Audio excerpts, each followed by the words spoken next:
Brad, welcome to the month of October. I hope all is well, my friend. Yeah, all is well, and I wish I could say I'm really looking forward to October, but you look at the schedule from a national perspective, there aren't that many games that really at least look like right now on paper that they're going to be key to the national title race. The month of November looks a lot better than October, but, always something unexpected is going to happen, so we'll just kind of wait for that.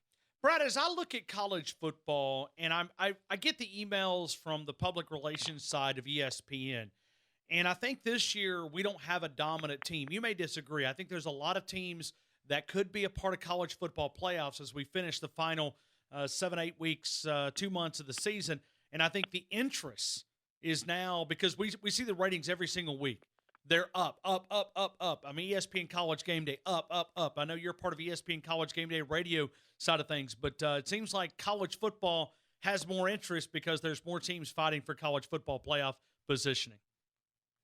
Yeah, I think that's true. We spent the whole offseason talking about Clemson and Alabama and how they've dominated the last 4 years in college football, and there didn't seem to be an end to that in sight, at least not this season. And I think what we've seen over the first 5 weeks is that Clemson and Alabama both have some weaknesses. There are some things that they're not doing as well as they've done in previous years, and so maybe they are beatable. And then on top of that, you've seen some other contending teams that have looked really good. Certainly the way that Ohio State and Oklahoma, Georgia, LSU have all played. Maybe there's some others you could throw into there. In fact, I would say Auburn right now would be another one that people look at and say, you know what, I think they can beat Alabama or Clemson on a given day. And in this playoff era, we've had so few semifinal games that have even been competitive. It's kind of a downer for all the time that we spend looking forward to the playoff that we don't even get competitive games 1 versus 4, 2 versus 3 that often. But this, at least right now, feels like a year where you would think there could be some really good semifinals, and the championship might not be as much of a foregone conclusion as we thought it was about a month ago. When you look at Clemson, where is those eye-opening weaknesses as you look at Clemson? Yeah, it's that one's tougher for me to say where a weakness is, as much as it is they're just kind of lethargic right now. Because we know what their personnel is, we know what they're capable of doing. The big question on Clemson coming into the year was their defensive front, and I think defensively there hasn't been much of a drop off for them. I think they're still one of the top defenses in college football. You could make an argument, for them being the best still. The issues they've had have been on offense, where Trevor Lawrence just has not clicked the way that he did in the playoff last year. He's not as accurate with a lot of his throws, and even some of the big plays they have made have been much like in that national championship game. There have been some receivers making great catches that kind of bailed them out on a throw that was not exactly where it needs to be. And so, you look at Clemson and the question is, why? And is this something that just is very easily going to get itself fixed over the remainder of a schedule that's probably not going to challenge them all that much? And I'm not sure. I mean, you can certainly look at examples of teams that were very sluggish out of the gate, and then they eventually got things rolling. And, even Clemson the last time that that they had a really hyped quarterback coming into a season, which was Deshaun Watson. The year after, they nearly knocked off Alabama in the championship game, Watson came out that following year, and he really struggled the first few games, threw a lot of picks. People were saying, what's wrong with Deshaun? Obviously, they got that thing turned around. They ended up winning the national title. But I can also look at this year's Clemson team and see similarities to some other defending champs who you knew weren't playing up to their talent level, and those teams never really figured it out. Florida 2009 is one. Ohio State 2015 is another one. And so I could see Clemson being in either of those boats. One thing I think has really hurt them, Ryan, is that you know how much Dabo over the years has fed off of the whole underdog thing. And, they're disrespected, and the whole, he used to call it the ROY, the rest of y'all, a group that Clemson was in, that it's Alabama and everybody else. And, they weren't getting their due and all this stuff. And he loved it. The players fed off of it. That was their motivation. And then once everyone started talking about, how great Clemson is, and they were such a solid number one in the polls for all these weeks, I think maybe it was difficult for them to find that level of motivation. So it's possible now that they've dropped number one and they had the close call. We've seen in recent years times where they've either lost a game or almost lost a game, and it lit a fire under them, and they've come out and played like a different team.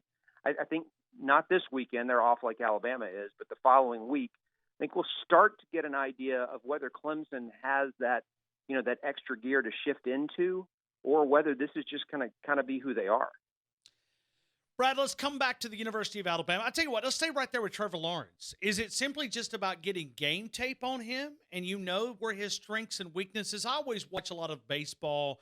When a pitcher or a hitter comes up, it takes a little bit for those guys to figure them out and how they know how to address. Is this simply that we now have game tape and a lot of it on Trevor Lawrence? We know what he does good and we know what he's not very good at. Defensive coordinators will find your weaknesses.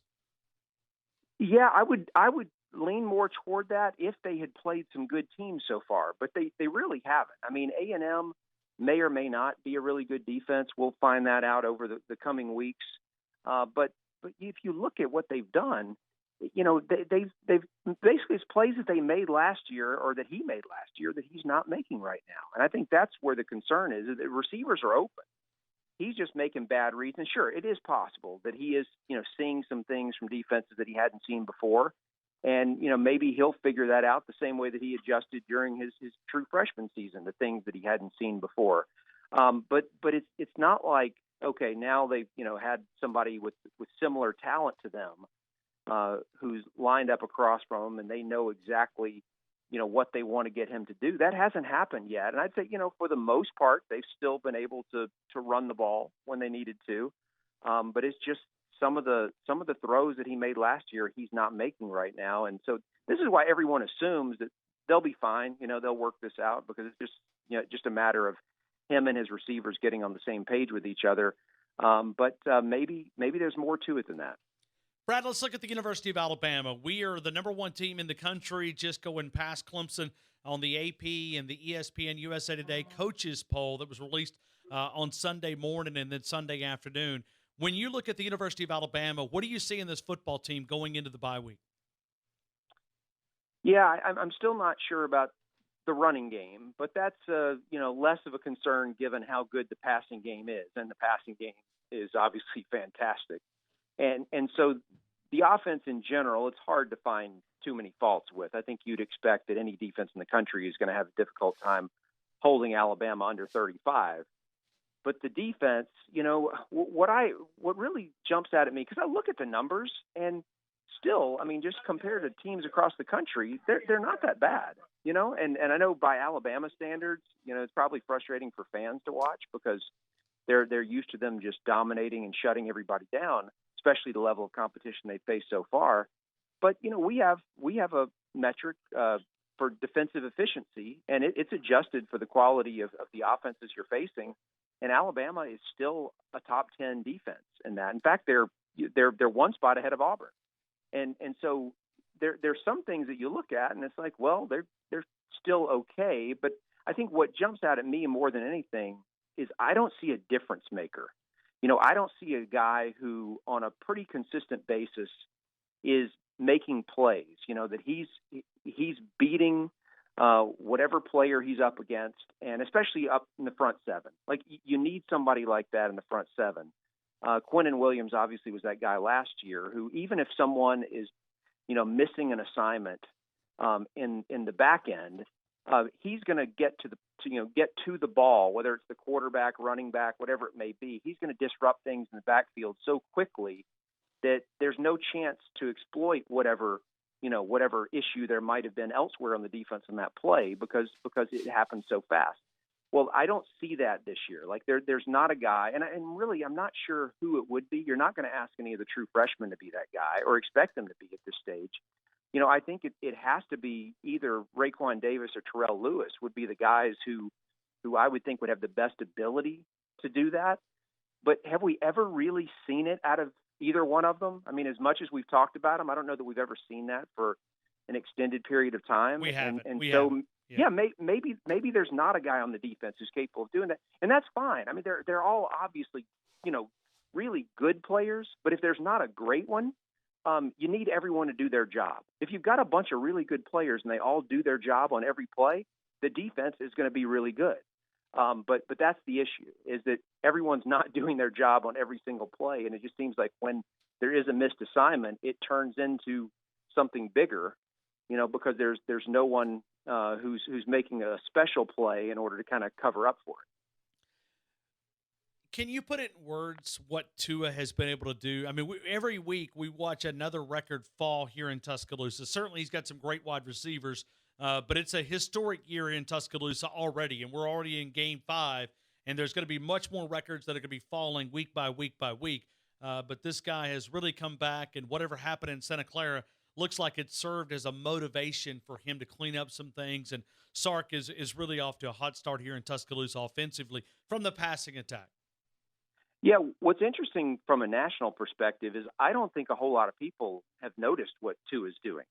If you look at the quarterbacks around the country, the first question we already discussed a few minutes ago is what's wrong with Trevor Lawrence? Okay, everyone noticed that Trevor Lawrence is not playing right now like he did in the playoff last year. And then people look at Jalen Hurts. Like, man, he looks like a completely different quarterback than he was at Alabama. And he was good at Alabama, but he looks like Heisman good right now. And then you look at Joe Burrow and Justin Fields and, a bunch of other guys like that, and you say the same thing. Everyone's so impressed by guys being better than they had expected them to be. Tua's flying under the radar nationally because he's really good, and everyone expected him to be really good. But what they haven't noticed is how far ahead of last year's pace he is in all these passing categories, and he was the talk of college football at this time last year. And so I don't know at what point people are going to wake up and look at these numbers. I mean, look, if he can put up big numbers at A&M, it's hard to imagine that he wouldn't completely light up the Tennessee and Arkansas defenses. Where going into the LSU game, people might finally look and say, "Oh my goodness, look what Tua is doing and how far ahead of everyone else in the country he is." But that is the type of season he's having. But you know what? Ultimately, once again, from the national perspective, all that really matters is, is he going to be a serious contender for the Heisman Trophy? And I know right now he's the betting favorite, but for him, that's all going to come down to, and I think this is all anyone really cares about, how's he going to do in the big games? Because we saw last year, especially, toward the end of the year, and I realized he wasn't 100% physically in some of those games, but will he do better against the tough defenses? How's he going to do against Auburn? How's he going to do against Georgia, if that's who they play? Or even if it's Florida, you're talking about a good defense. And I think that's what everyone's waiting for. Even LSU right now, they're not playing great defense. I think everyone expects that to be kind of a track meet of a game. But that's what it's going to come down to at the end. How does he do in the Iron Bowl, especially with that game being on the road? And how's he do in the SEC championship game? And that's ultimately going to determine for a lot of people, whether Tua is any better than he was last year, because that was really the only flaw that you could find him in a year ago. We're talking to Brad Edwards, ESPN college football analyst. Brad, let me get your opinion on Florida and Auburn this weekend. That is a big game locally here, a lot of attention, and it could really decide, maybe the who's going to be a real contender on either side of the West and the East. When you look at that game down in Gainesville, what do you see? Yeah, I see a game where I think it's really going to come down to the quarterbacks. I think both defenses are pretty good. We know Auburn is. I think Florida is better than some people realize defensively. But quarterback wise, there are two things that jump out at me. One is that last week Bo Nix showed something that we hadn't seen from the first four games, which was the ability to complete the deep ball. And if he can do that consistently, that completely changes their offense, because up to this point, they've had difficulty really establishing the running game, which is something that is experienced in their offensive line is you wouldn't have thought they would. But if you take away the Tulane and Kent State games and just look at the three Power 5 teams they've played, Boobie Whitlow is by far their leading rusher. Some teams, like Alabama, have two running backs who kind of rotate. Some teams have three. Auburn really gives the bulk of the carries to one guy when they're playing against the best competition. He has 52 carries against Power 5 defenses. Only two of those 52 carries has he gained 10 yards or more. And they've got Gus Malzahn's offense is predicated on the run. They've got to do better than that. But they've had a lot of crowding of the line because until Bo Nix proves that he can stretch defenses, they're willing to take their chances. And Mississippi State paid for it last week because he was on target. So I think if he can keep doing that, that changes him not only this week, but it changes things for every opponent that Auburn faces the rest of the way. And then on the other side with Florida, Dan Mullen has done what we expect him to do. He's come in and he's made them better at quarterback. They've struggled for so long at that position. And he's not working with a ton of talent right now, but Kyle Trask has been good since he was forced into the lineup. And I don't have any reason to expect that Trask will play poorly, but against Auburn, he's going to have to make plays. And I look back, and I know that total QBR is not a mainstream stat. A lot of people outside of ESPN don't even really look at it, but it's on a 0 to 100 scale, and it's measuring everything the quarterback does, running and passing, and looking at context of game and all that stuff. So when you get a QBR score or a rating, it's on that 0 to 100 scale, and we end up adjusting it for the quality of the defense you're facing. But before the adjustment, you have a number that 50 is good. 50 is average. 75 I would say is good. 100 is obviously perfect. And if you look back, Florida, you got to go all the way back to 2016 to find the last time that a Florida quarterback had a QBR of 75 or better against a Power 5 defense. That 27 consecutive games against Power 5 defenses, Florida quarterbacks have been under 75 in QBR. Just to give you some perspective on that, second worst, like the second worst active streak in the country is Oregon State at 17, followed by Rutgers at 16. I mean, this is bad quarterback play that Florida has had for quite some time. And even though it's gotten better under Mullen, like I said, we've yet to see a Florida quarterback kind of break out and have a good game against a Power 5 defense. And Auburn is no ordinary Power 5 defense. They're a good one. So I have a hard time seeing that switch finally flip here against this particular opponent. So I like Auburn in this game, even though they're on the road with a true freshman quarterback. And, we'll see if Bo Nix is able to capture some of that magic that his father had in the swamp 25 years ago. We're talking to Brad Edwards. Final couple of seconds here with him. Brad Edwards, ESPN college football analyst. You've got win out on the football for Auburn at 1.7, winning the conference at 8.7. 8.7 strength of schedule remaining is about 17th in college football. The FBI really doesn't like the Auburn Tigers to do any damage in the final couple of months. It's a schedule. It's absolutely the schedule. And I think if they win this week, if they can win at Florida, all of a sudden, I'm not saying their numbers are going to skyrocket, but all of a sudden you can really just boil it down to 3 games and they have to win 2 out of 3. Because, when we look at what's it going to take for them to get into the playoff, they're going to have to be a 0 or 1 loss team. And if they get past Florida, then all it comes down to is at LSU, home against Georgia, home against Alabama. I say all it comes down to. You're talking about 3 top Sure. 5 teams.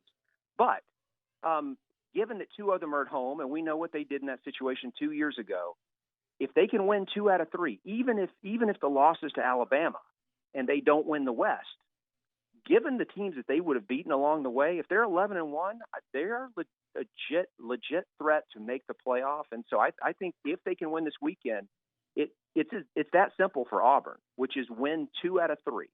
And if you can do that, you got a really good shot to be in the playoff. Or if you get into the SEC championship game, obviously you got to win that. But all of a sudden, what looked like an incredibly daunting schedule gets down to where it's a lot more simple to just kind of look at it and identify what they need to do.